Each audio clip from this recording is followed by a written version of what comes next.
Balarama, Krishna's brother, was filled with shame and sorrow as he watched the senseless slaughter. He was powerless to stop the tragic end that had been foretold for the Yadava race. Overcome with despair, he collapsed to the ground, heartbroken by the destruction of his people. Balarama, overwhelmed by grief and shame after witnessing the destruction of the Yadava clan, sat down and entered a deep trance. In that moment, he peacefully gave up his life. A beam of light in the form of a silver serpent emerged from his forehead and ascended to the heavens. Meanwhile, Sri Krishna lay on the beach, resting among the shrubs. He was in deep meditation, preparing himself to leave his mortal body. His entire being was slipping into a transcendent state, except for his toe, which remained moving slightly. At that precise moment, a hunter, who had earlier found the piece of iron from the cursed mace, mistook Krishna's moving toe for a deer's horn. He shot his arrow, striking Krishna's foot and piercing his body. And so, the earthly journey of Sri Krishna, the divine avatar, came to an end. The news of Krishna's death soon reached the Pandavas, carried by his charioteer, Daruka. The brothers were struck with deep sorrow. Yudhishthira, the eldest Pandava, mournfully said, "Our friend, philosopher, and guide has left us. It is time for us to leave this world as well." He asked Arjuna to travel to Dvaraka to comfort Krishna's wives and his elderly father, Vasudeva. Arjuna arrived in Dvaraka, where Vasudeva, despite his immense grief, welcomed him warmly. Arjuna began to make arrangements to safely move Krishna's wives and the remaining Yadavas out of the city, which was about to be swallowed by the ocean. Heartbroken, Vasudeva soon passed away, unable to bear the loss of his sons, Balarama and Krishna.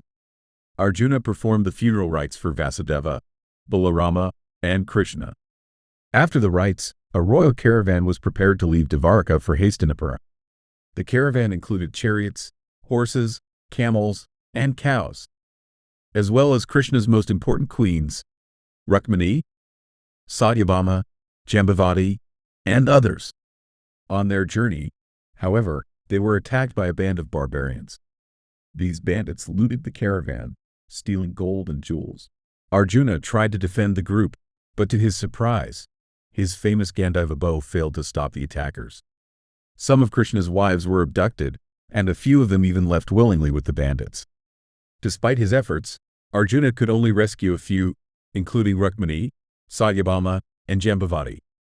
After this tragic journey, the Pandavas helped restore order by installing Kritavarma's son as the king of Mrittikavarapura and Satyaki's son as the king of Sarasvati.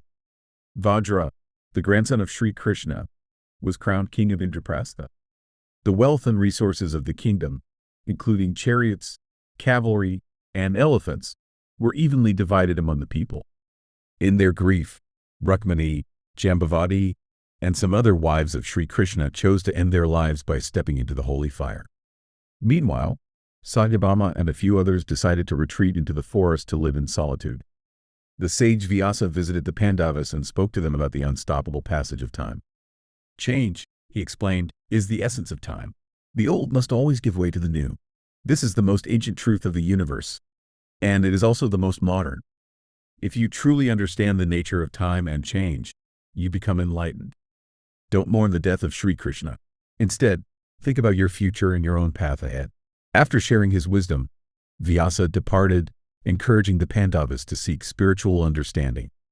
Yudhishthira, reflecting on the loss of Krishna, said to his brothers, "Sri Krishna is gone, and the age of Kali Yuga has begun. Time is mysterious, vast, and impossible to fully comprehend. Time is endless and moves all things toward their final conclusion. Human life is a brief and sacred journey on this earth, and we must not stay beyond our purpose.